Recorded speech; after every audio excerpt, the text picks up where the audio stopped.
eu gostei muito também da leitura deste livro.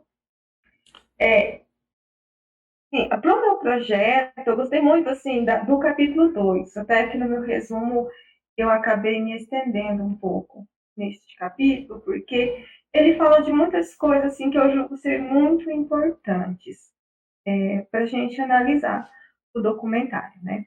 Mas eles vão dizer que na linguagem cinematográfica, como em todo discurso, é necessário a gente pensar quem fala, o que fala e para quem é destinada essa fala, né?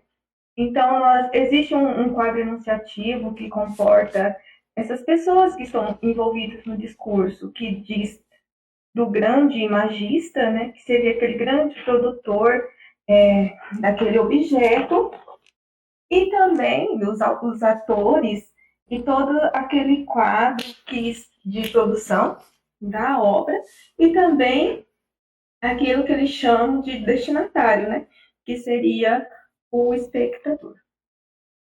E uma situação de comunicação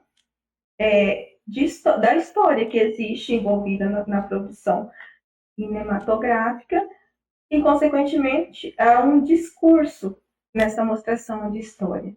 Então, essa é uma relação binária, e já que toda narrativa ela tem um discurso, e todo discurso tem um pouco de história, né, como salientado pelos estudiosos. Essa relação é marcada pelos dêiticos, que são os indicadores que nos remetem à inteligibilidade da narrativa pelo valor de referência no enunciado, no momento da enunciação ou pela atividade do interlocutor.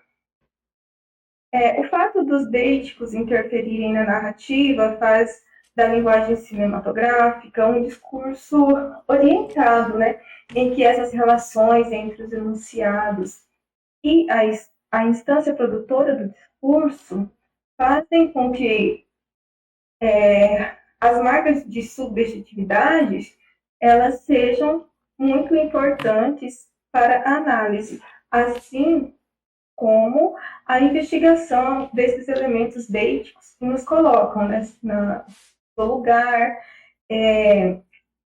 na coesão daquilo que está sendo contado ou nas marcas históricas daquilo. Ah, Está todo mundo me ouvindo bem? Tenho a impressão de que não estou sendo ouvida. Tá muito bom, menina Juliana. Elzinha, seja bem-vinda. A gente está ouvindo você perfeitamente. Eu Uhum. estou sentindo assim que você está tensa, porque você não dá conta de falar André Gaudriot, Não. né? E François Jost, né? Mas tá muito claro sua exposição e a gente está ouvindo muito bem. Pode continuar. Na Serena. Não, é Just, eu acho que eu consigo. Agora, Godriot, não sei se está certo. Então, essa relação de discurso e os elementos que estão, né, nessa narrativa, que a gente chama de deíticos, que os autores chamam de deíticos, né, são alguns indicadores que nos remetem a uma inteligibilidade da narrativa, porque eles têm um valor de referência no enunciado, né? E que essa referência ela acontece nesse momento da enunciação e também está muito ligada à nossa atividade de espectador, de interlocutor, né? Então, esses dados, eles, como eu já disse, né, são muito importantes para análise e investigação.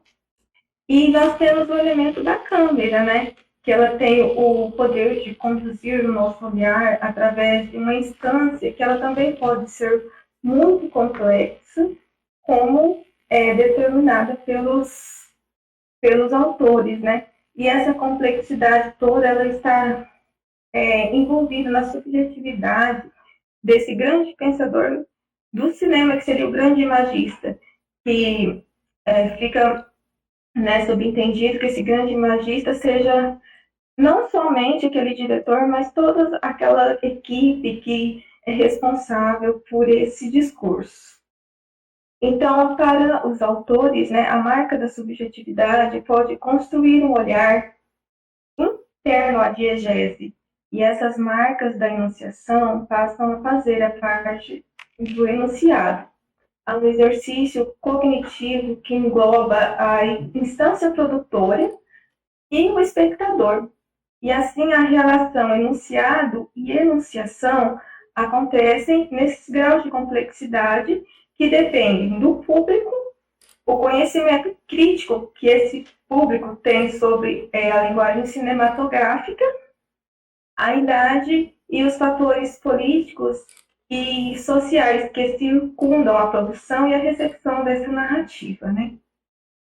Sobre a relação existente entre o narrador explícito e o grande magista cinematográfico, os autores salientam que a presença de um narrador no filme faz com que prestemos mais atenção ao que é dito do que nas imagens. O narrador explícito foi muito importante nos primórdios do cinema e se faz ainda presente, é um elemento compartilhado pela ficção com a produção de documentários, assim, na ficção e também na produção de documentários, que podem utilizar a entrevista ou a narração off para conduzir a interpretação do espectador. E aqui é um elemento muito importante para a gente pensar a relação do meu documentário com a teoria dos autores, né? Principalmente essa condução da narração em off, que guia muito o nosso olhar também, e não somente a imagem. Então, a relação entre o dizer pelo narrador e o mostrar pela câmera e a montagem podem apresentar uma incongruência, uma contradição entre o mostrado e o narrado. Isso também pode existir. Esse elemento contraditório é perceptível na linguagem dos documentários quando se faz o uso de cortes e saltos de imagem. Eu acho interessante esse trecho porque eu gosto de pensar no momento 43 do documentário, em que a voz off continua falando e há um ator que interpreta os meninos.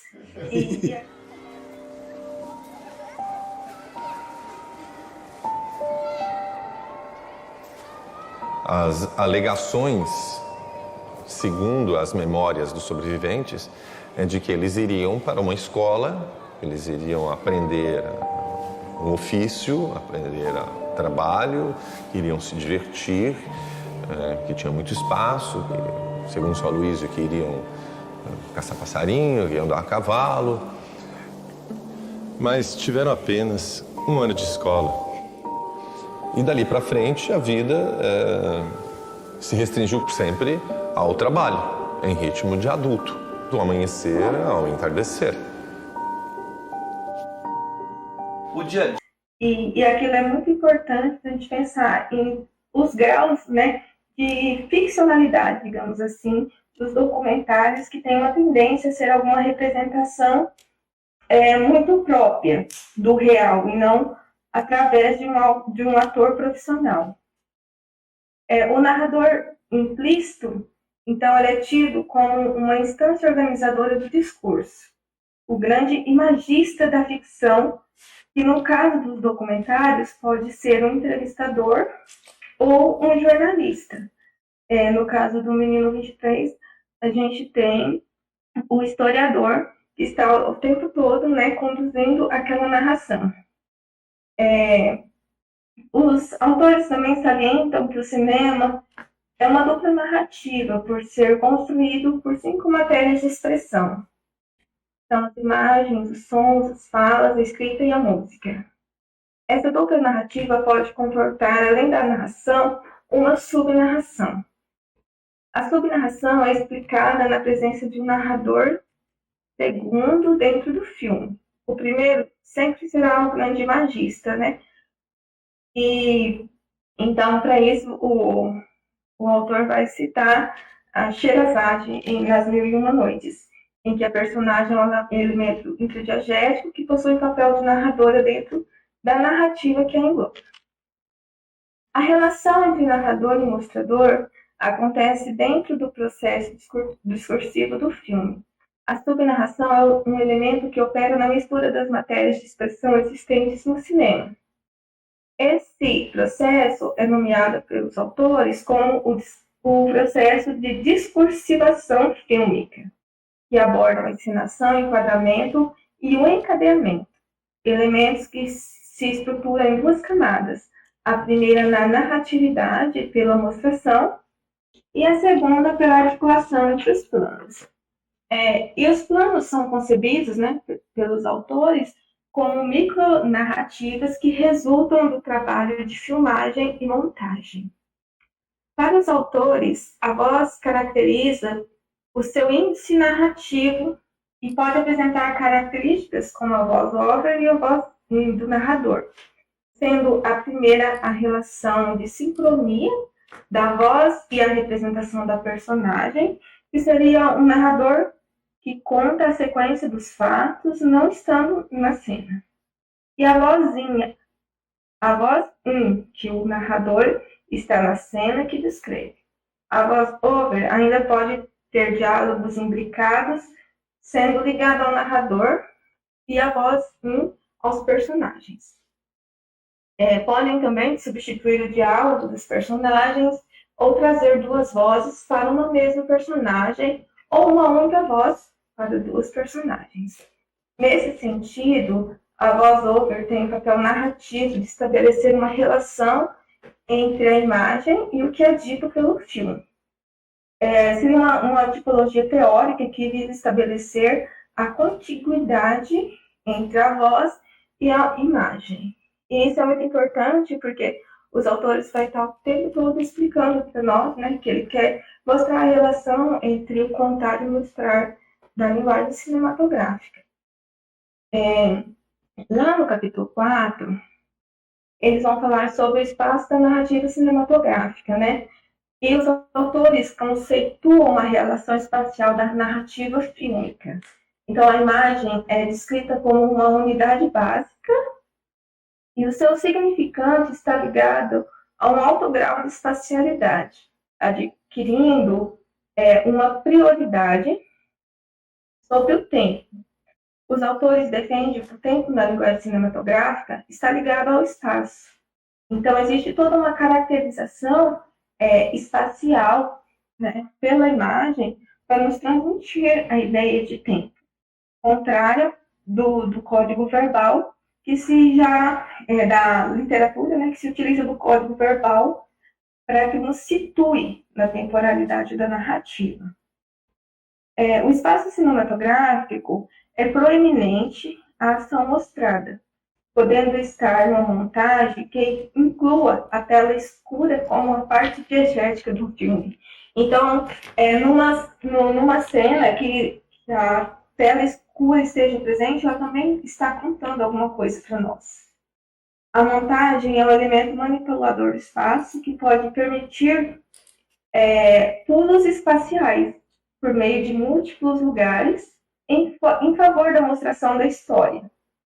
Esse, que é o espaço profílmico, caracteriza tudo o que se encontra diante da câmera. Então, os autores vão discorrer sobre o espaço representado também e o espaço não mostrado. E esse elemento caracteriza o que está dentro do campo e também o que está fora dele.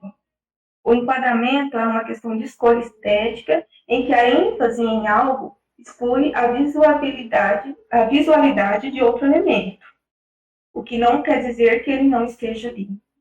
Então, os elementos profílmicos são recuperados no plano diegético conforme a necessidade de guiar o olhar do espectador e a importância para o todo do filme do objeto que estava fora do campo mostrado. Então, esse movimento é sempre um movimento de resgate. Se ilumina aquilo que se quer mostrar. E a partir do momento em que aquilo que não foi mostrado tem alguma importância para o todo da produção, aí aquilo vai ser, que não havia sido iluminado até então, vai aparecer. No capítulo 5, os autores vão discorrer sobre a temporalidade narrativa do cinema.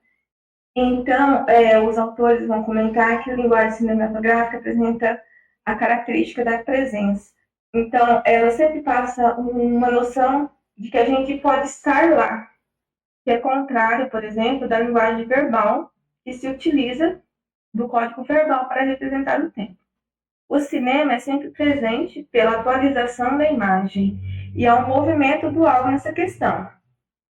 Podemos assistir a algo que certamente já foi filmado no passado, como se fosse presente pela atualização mostrada na imagem, no movimento de experiência de presente do espectador.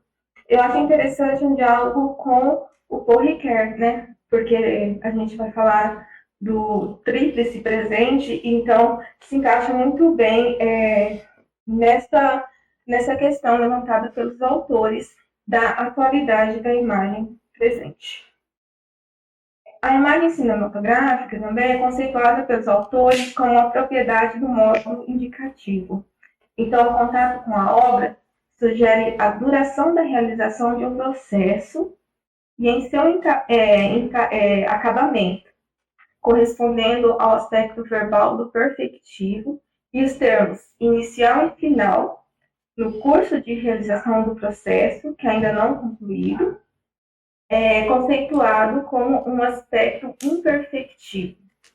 Então, a imagem cinematográfica se realiza diante de nós, contrária, por exemplo, à fotografia, que é sugerido pelos autores, né? Esse exemplo, que a fotografia nos passa a impressão de algo que já foi acontecido, um acontecimento puro, e isso foi ocorrido daquela forma. E existe, então, um aspecto paradoxal que acontece na concepção imperfectiva da narrativa fílmica. Algo que já aconteceu só é possível no presente da narrativa. As contribuições discursivas intermediadas pelo cinema para significar o tempo é conceituada pela dupla temporalidade que a cerca. O tempo dos acontecimentos relatados e o tempo do ato de os mostrar. Então, a ordem dos acontecimentos, a duração que compreende a diegese e o tempo para contá-la, e a frequência como esse acontecimento é retomado na narrativa, são muito importantes para nós falarmos sobre a temporalidade no cinema. Já encaminhando para o final, os autores vão falar sobre a focalização e a ocularização, que estão ligados ao saber e ao ver. Nesse sentido, o ponto de vista visual, né, se separa do ponto de vista cognitivo que permeia a narrativa. Então, a ocularização está ligada à câmera que mostra e o que a personagem vê. E a focalização está ligada ao ponto de vista adotado pelo grande imagista, para que a gente possa perceber os elementos ali contados, né, ou mostrados. Os filmes apresentam proximidades com os aspectos verbais da literatura e a performance cênica do teatro. E os autores vão terminar, né, dizendo que essas perspectivas narrativas da linguagem cinematográfica é a junção de várias formas de expressão, vindas também da literatura e do teatro, e que resulta que é o resultante do trabalho de um grande imagista e alguém que produz e que trabalha a imagem, a palavra, o espaço e o tempo como elementos ordenados que operam o contar e o mostrar do cinema. Aí, eu elaborei uma pergunta que, assim, mais voltada para o meu trabalho mesmo. Então, seria, os autores vão falar que o fato de os deíticos interferirem na narrativa faz da linguagem cinematográfica um discurso orientado em que as relações entre os enunciados e a instância produtora do discurso fazem com que as marcas de subjetividade sejam tão importantes para a análise quanto a investigação desses dados. Então, a câmera tem o poder de conduzir o olhar através de uma instância complexa, denominada pelos autores como a instância do grande imagista. Então, no documentário Menino 23, nós temos dois elementos importantes que permeiam essa discursivação fílmica. A voz in e a voz off, que concentram o poder de conduzir a relação entre o contado e o mostrado, ao mesmo tempo que essa voz é uma voz de autoridade, por ser própria do historiador e também dos meninos sobreviventes, né? Por outro lado, né, nós temos a voz do historiador, mas por outro lado nós também temos a voz desses meninos. E o espaço que é mostrado no filme está sendo conduzido para contar aquele acontecimento histórico. Então, aqui eu encaminho assim a pergunta. Podemos dizer que a presença do ator social, então eu estou pensando aqui na teoria do Nichols, né? Que ele vai falar que o ator social é aquela pessoa que está sobrevivente ou testemunha que está ali para contar alguma coisa que ocorreu com ela, né? Então seria uma pessoa que não é um ator profissional, mas uma pessoa que não está ali pelo trabalho, né? Pelo dinheiro de um ator, mas que está ali para representar algum momento histórico, né?